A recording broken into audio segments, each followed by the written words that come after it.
Accountability. That's what we start with over here. Accountability. A couple follow-up questions. Have you already received any instructions? Is a question that you should ask yourself. Or if you need to go back to your supervisor and ask them again, have you already received any instructions to date that you have not completed? That's the first step. Is don't ask for more, don't ask for excess, don't ask for different until you've utilized what you currently have. Solving problem with subtraction. Sometimes you don't need subtraction or addition. Sometimes you already have what you need. You have an instruction. What is your response to an instruction? If you don't understand, ask a question, ask a follow-up question.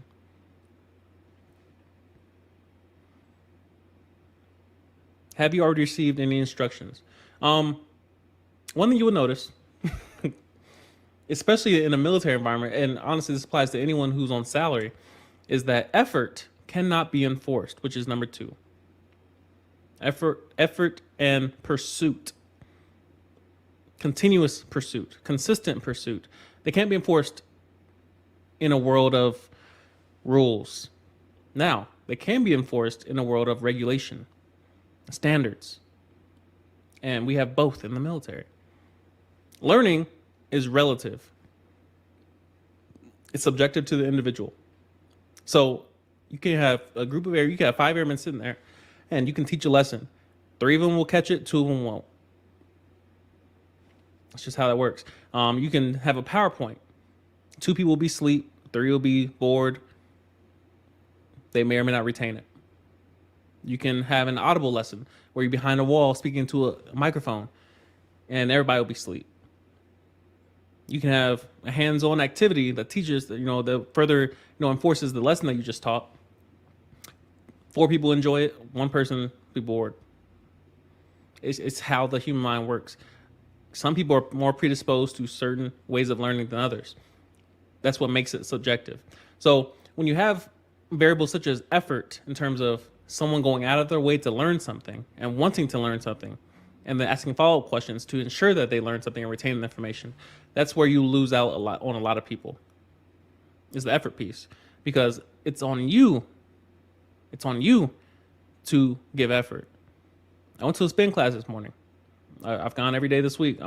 Tomorrow will be 5 for 5 spin classes. The instructor can only give me instructions. They say increase the level.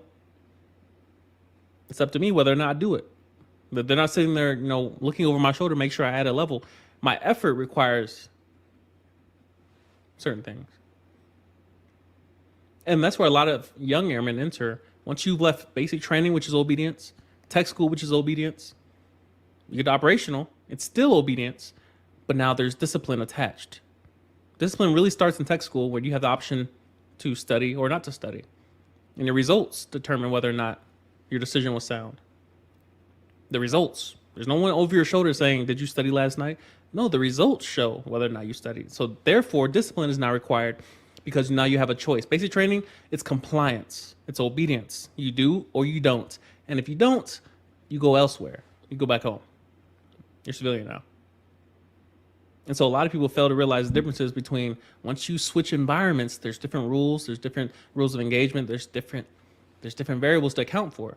You go from basic training and they tell you to do something, and you either comply or you go home. There's no in between. You get to tech school and they say, all right, you have the option to study. We taught you a lesson today. You have the option to go home and study, do your homework, or not. That's on you. But there's a test that determines whether or not you get through it. That test is the standard. That, all right, studying, you can study for 10 minutes or an hour. That's your decision. But that test is a standard. Studying is the rule. Hopefully you know that difference. Get operational, and now you're dealing with discipline, effort, obedience, all of it. And that's where you see someone who progresses very quickly, and someone very slowly, someone not at all. I promoted every year that I've been in the military, every single year.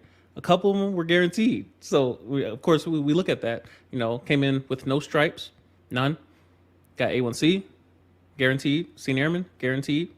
But I got BTZ on senior airman, which gave me a 6-month advantage on my peers. Made staff first time.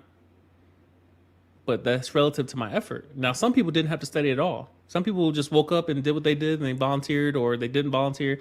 Some people go through life and it seems to be easy, but they struggle in different areas than you do. There was a guy in my tech school, my first AFSC, and I would look at him. I'm like, this guy knows everything. What was his name? Mitchell? Mitchell. He's if you guys know Mitchell, tell him Isaiah is looking and remembers him. This guy knew everything. He works in RF, radio frequency transmissions systems.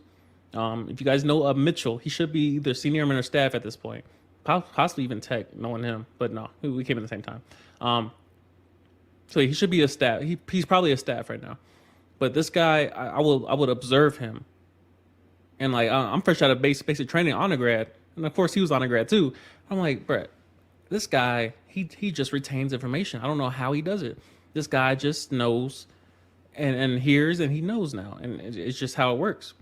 And he was a great runner, and I was like, Brett, how is he good at both? But I never saw him on the basketball court.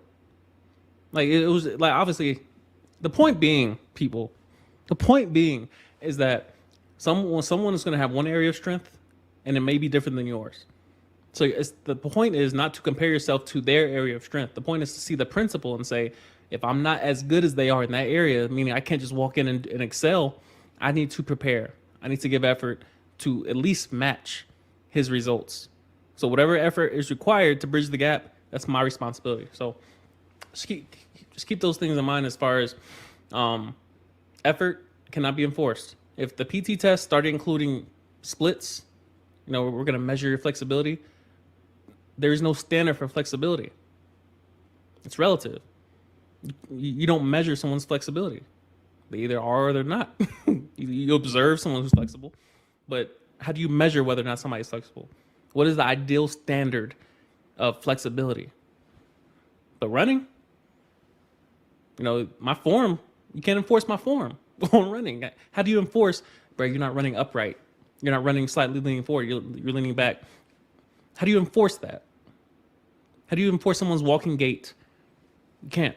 But if I say from this point to this point, this set distance of 1.5 miles, you will finish that in under 13 minutes. No exceptions. If you leave the track at all, if your foot touches grass, disqualified. You do it over. Those are standards. And a lot of people fail to realize the difference between a splits and a running and a time limit in terms of one can be enforced, one cannot. So right now you're in one of those gray areas. I never got her name, the airman that's struggling, but in terms of realizing what a standard is, right now, a lot of your leadership may be one of those gray areas where it's just effort.